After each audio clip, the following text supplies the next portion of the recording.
سے فکر اور غم دور ہوتے ہیں. علیکم بالجہاد فإنه باب من ابواب الجنہ. جہاد کو لازم پکڑو، یہ جنت کا دروازہ ہے. یذہب اللہ بہ الہم والغم. جہاد کے ذریعے غم اور فکر دور ہو جاتے ہیں. رسول اللہ صلی اللہ علیہ وسلم کی اس بات پہ غور کیجئے. جہاد کے 13 مراتب ہیں. 13 مراتب ہیں. سب سے پہلے دین سیکھو، یہ نفس کے ساتھ جہاد ہے. عمل کرو، دعوت کا کام کرو. جو ان تینوں راہوں میں مشکلیں آنے برداشت کرو. یہ 4 مرتبے نفس کے ساتھ جہاد ہے.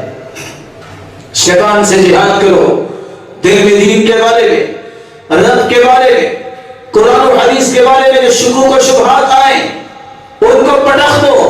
شیطان کے ساتھ جہاد. جو شہوتیں پیدا ہو، بری نیتیں پیدا ہو، ان کو توڑ دو. یہ شیطان کے ساتھ جہاد.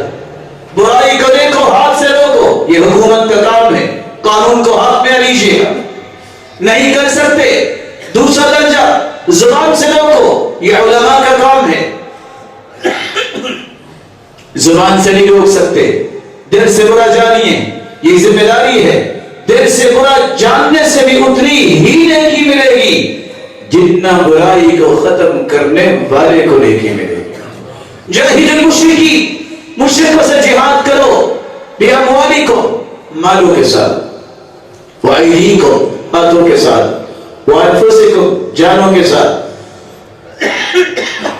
بِأَلْسِنَتِكُمْ، اپنی زبانوں کے ساتھ. اور آخری درجہ ہے مسلمانوں، جب اس بات کی ضرورت پڑ جائے کہ دشمن بپھرا ہوا سمجھتا ہے کہ میں کون ہوں، اور اس کو سبق سکھانے کے لیے تلوار اٹھانا اور اس کو سبق سکھانا، میدان جہاد میں غرانا، یہ جہاد کا آخری مرتبہ ہے. جب اسلام اور اس کی سربلندی کے لیے، اعلاء کلمت اللہ کے لیے پھر میدان میں اترنا، یہ جہاد کا آخری درجہ ہے. اور اللہ کے رسول نے سارے کے سارے مراتب کا جہاد کیا.